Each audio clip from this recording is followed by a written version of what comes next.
오늘 하루도 말씀으로 승리하는 하루 되세요. 화이팅!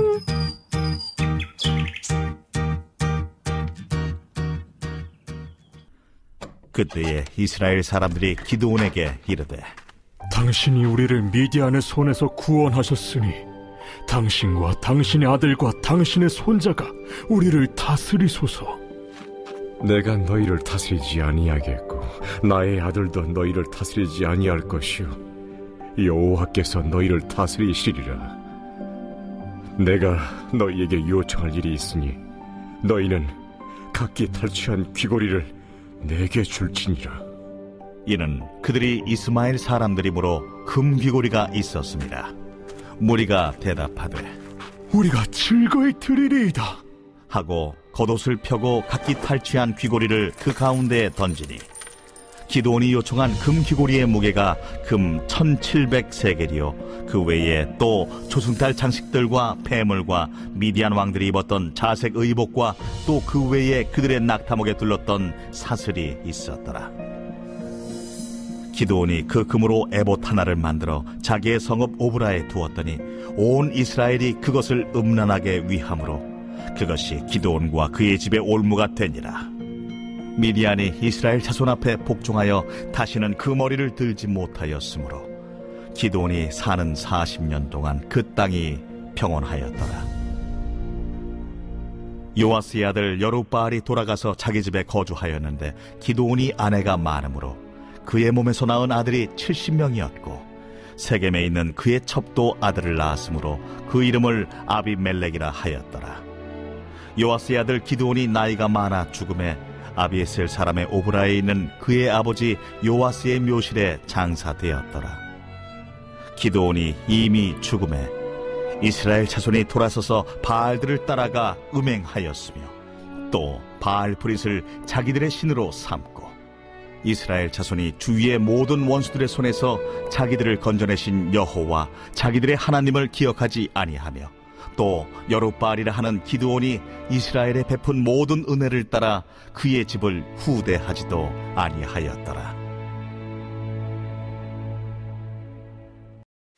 기드온이 미디안 왕들을 죽이고 전쟁에서 승리하자 이스라엘 백성은 기드온에게 왕이 되어달라고 합니다. 하나님이 아니라 기드온을 마치 구원자처럼 여겼습니다. 기드온이라면 앞으로도 자기들을 외세의 공격으로부터 지켜줄 수 있다고 생각했습니다. 인간들의 어리석은 판단입니다. 아무리 뛰어난 사람이라고 할지라도 하나님의 뜻과 상관없이 왕이 될 수 없습니다. 그런데 기드온을 마치 하나님을 대신할 수 있는 사람인 것처럼 신격화하는 것입니다. 아무리 위대한 사람도 하나님을 대신할 수 없습니다. 자, 이러한 백성들의 요구에 기드온이 어떻게 반응합니까? 겉으로 보면 거절한 것처럼 보입니다. 23절에 보면 여호와께서 너희를 다스리실 것이라고 이야기합니다. 기드온 자신과 그의 아들들도 이스라엘 백성들을 다스리지 않을 것이라고 이야기합니다. 너무 당연한 대답을 했지만 실제로는 왕 행세를 했습니다.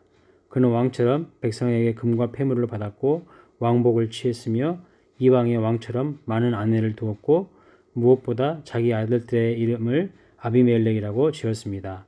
그 이름의 뜻은 내 아버지는 왕이시다는 뜻입니다.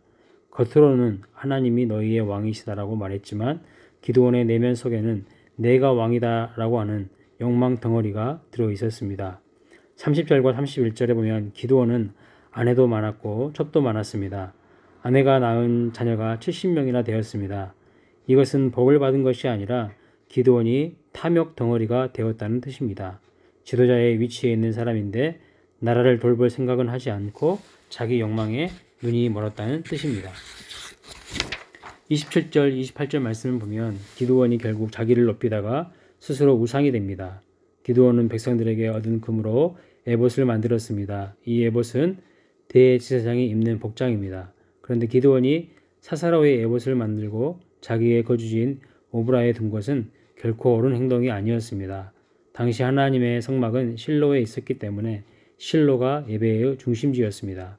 그러나 이제 오브라에 에봇이 있으므로 사람들이 이곳에서 하나님의 뜻을 묻고 제시하는 일을 마땅히 여긴 것입니다. 이 과정에서 기드온을 포함한 온 이스라엘이 에봇을 섬기며 음행을 저질렀습니다. 에봇을 음란하게 위했다고 본문을 말씀하고 있는데 에봇이 마치 대단한 존재인 것처럼 우상화하여 섬겼다는 것입니다. 어떤 학자들은 우상에게 에봇을 입혔다고 해석하는 분들도 있습니다. 이스라엘 사람들이 기드온의 에봇을 우상으로 섬기는 것입니다.